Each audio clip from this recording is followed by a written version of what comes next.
Thank you so much for joining us for CBN Newswatch. I'm Efrem Graham. Ahead today, the battle over the documents seized at former President Donald Trump's estate.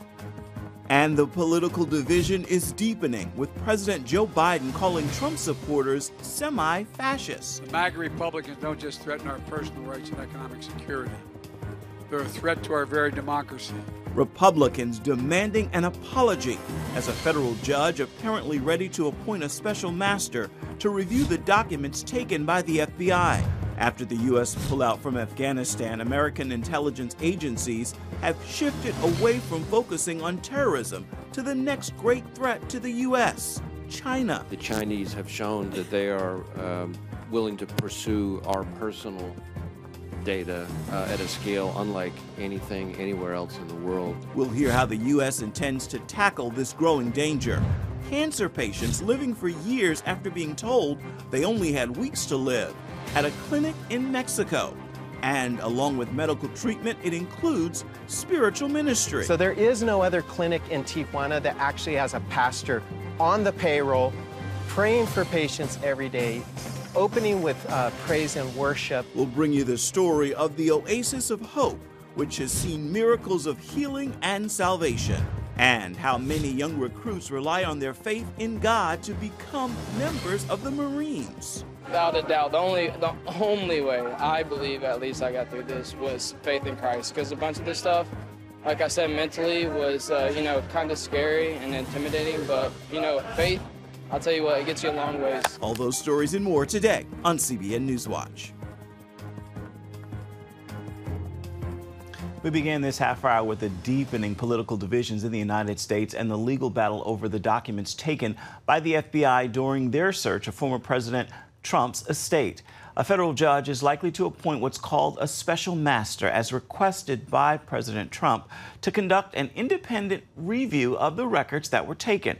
All this comes in the months leading up to this year's midterm elections, as President Biden called Trump supporters semi-fascist. Dale Hurd has the story.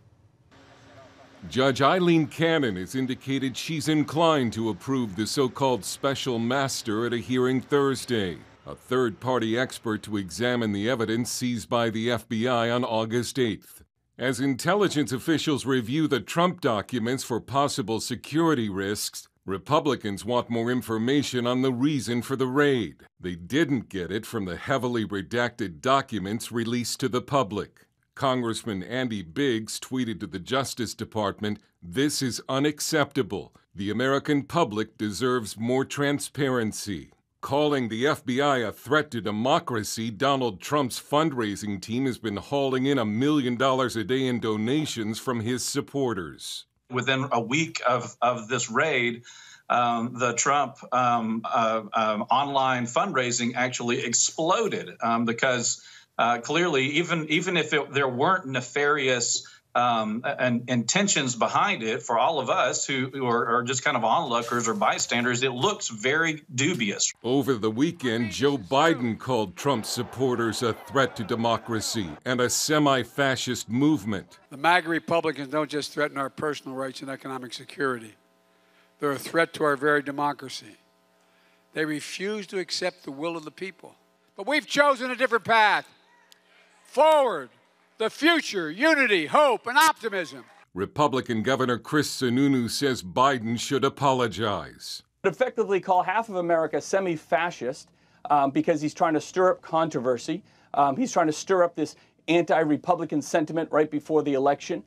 It's horribly inappropriate. It's insulting, and people should be insulted by it, and he should apologize. After months of gloomy predictions of a midterm rout by Republicans, Democrats are more optimistic about the chances of salvaging their majority in the midterm elections, with what they see as a backlash to abortion restrictions, opposition to Trump, and Joe Biden rising in the polls. Dale Hurd, CBN News.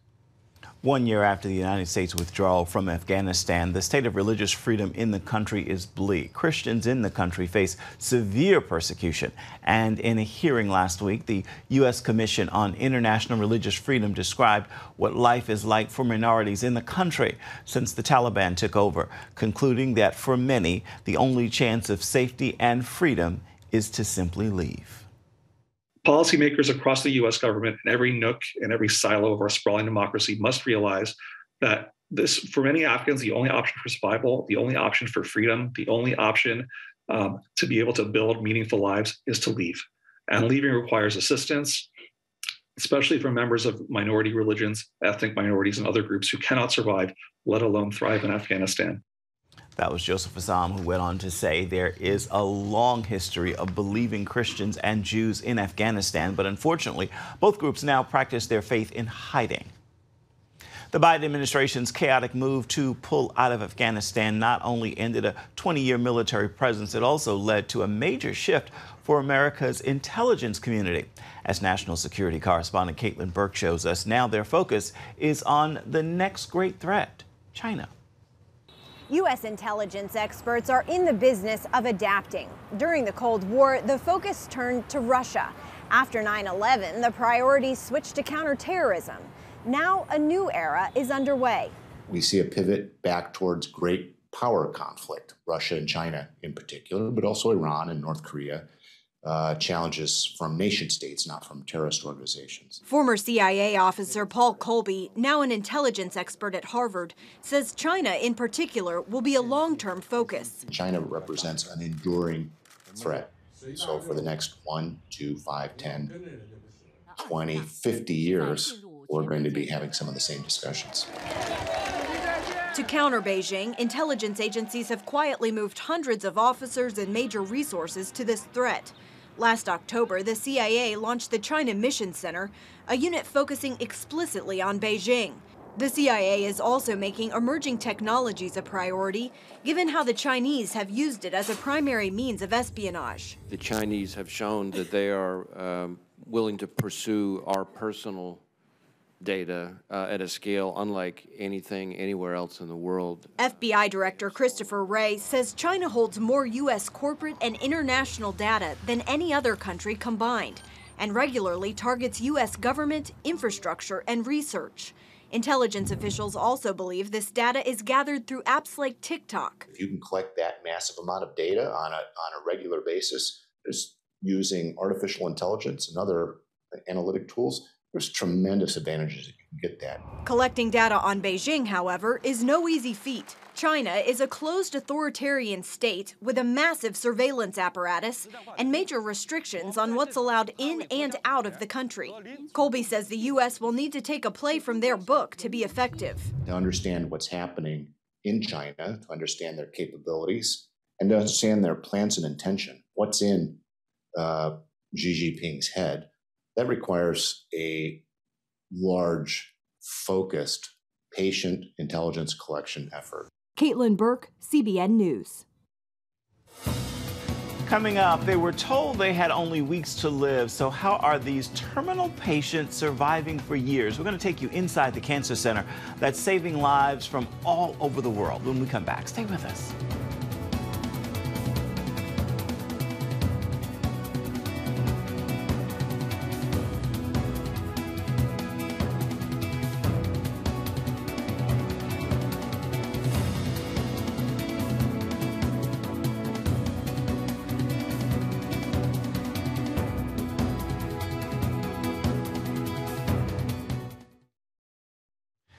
She was given 4 weeks to live. 46-year-old Michelle Tucker was told to go home and put her affairs in order. Instead, Michelle refused to give up. She turned to a small Christian hospital in Mexico that has been treating patients like Michelle for 60 years. George Thomas takes us to Tijuana, Mexico for a first-hand look at the Oasis of Hope. August 2017. Michelle Tucker remembers the words from that day in the doctor's office as her oncologist delivered the news. I was told I had about 4 weeks to live, to go home and get my affairs in order. The 46-year-old mother of 3 had battled cancer since she was 19. It started in her breast, first spreading to her thyroid, and then pancreas. I figured I would take my children maybe to the beach for the first week of those 4 weeks and just sit on the beach. But at the same time, I had the attitude of like, who are you to tell me my expiration date? There's only one person that can do that, and that's not a doctor. No offense to medicine. That's the man upstairs. In desperation, she researched alternative cancer treatments and ended up here at the Oasis of Hope Hospital. If you get diagnosed with cancer, you're not going to travel to Tijuana, Mexico. But when they have reached a point where the doctor is saying, we really can't do anything else for you, this is a typical person that comes to Oasis of Hope. 25 miles south of San Diego and just across the Mexican border, Tucker believes God is using Oasis of Hope to give her a chance to continue living. From the moment that you walk in the doors, you feel this overwhelming spiritual presence. There's the pastor that sings with you, they pray with you, you become a family. Tucker has been in remission now for 2 years. Oasis of Hope was started in 1963 by the late Mexican doctor Ernesto Contreras Sr., who believed in taking a holistic approach to fighting cancer. His son, Dr. Francisco Contreras, now serves as the hospital's president. My father felt that the reason for the failure in oncology and medicine overall is that we have become just mechanics of the human body. So the idea for Oasis of Hope originated back in the early 1960s when Contreras' father decided to go on a missions trip to Greece. And on that trip, he discovered 3 important elements that are today at the core of the hospital. Contreras says while traditional oncology focuses on destroying the tumor, his father, a physician, wanted the hospital to focus on the patient's emotional renewal, spiritual revival, as well as physical restoration. The founder's grandson, Daniel Kennedy, serves as the hospital's CEO. So there is no other clinic in Tijuana that actually has a pastor on the payroll, praying for patients every day, opening with praise and worship. Ernesto Lopez is that pastor. He used to lead a local church in Tijuana. Now he walks the corridors of the hospital, ministering to the spiritual and emotional needs of patients. Yeah. Seen a lot of miracles? A lot of miracles, miracles of healing, miracles of salvation. Using a combination of conventional treatments with alternative therapies such as whole-body hypothermia, ozone therapy, and dendritic cell vaccine immunotherapy, Oasis of Hope says it has treated more than 100,000 cancer patients from 60 countries. The majority come from the United States because we're just across the border from San Diego. So you're in charge of everything that lands on a patient's table here at Oasis. Rosa Tesada is the hospital's nutritionist. Working with kitchen staff, Tesada has designed a cancer-fighting plant-based food program to help patients live a healthier life. 90% of the meals served here are vegan-based. Okay, so we don't want to make anybody feel like you have to leave your old life back. Just let's add some new, more greens, more vegetables, and then just kind of enjoy food and go along with it. The hospital grows vegetables on its rooftop garden and teaches patients how to prepare healthy meals. So what we do is help them to see, hey, you can make very healthy dishes very fast and very easy. There remain several opinions on this alternative approach and others. For example, the American Cancer Society states some complementary methods have generally not been proven to help prevent or treat cancer or its symptoms. It recommends discussing any treatment patients might consider with their doctor or cancer team. While doctors at Oasis of Hope are proud to share success stories like Kayla's, Michelle's, and others, they point out not all patients who come here will make it. Still, Dr. Contreras believes all deserve to be treated with compassion and the love of Christ. I believe that hope is a very powerful tool and that all patients should have hope. Contreras says what he, along with his team of doctors, nurses, nutritionists, pastors, and counselors, are negotiating for is more time for patients. I cannot guarantee anything. I cannot guarantee anything for myself. The only thing that I can guarantee is that I'm going to sit with you and I'm going to do everything possible and I'm going to negotiate with you for life. And God will decide yes, no, or maybe. George Thomas, CBN News, Tijuana, Mexico. Still ahead, they're the few, the proud, the faithful Marine recruits tell how their faith in God is helping them endure the rigors of boot camp. Right after this.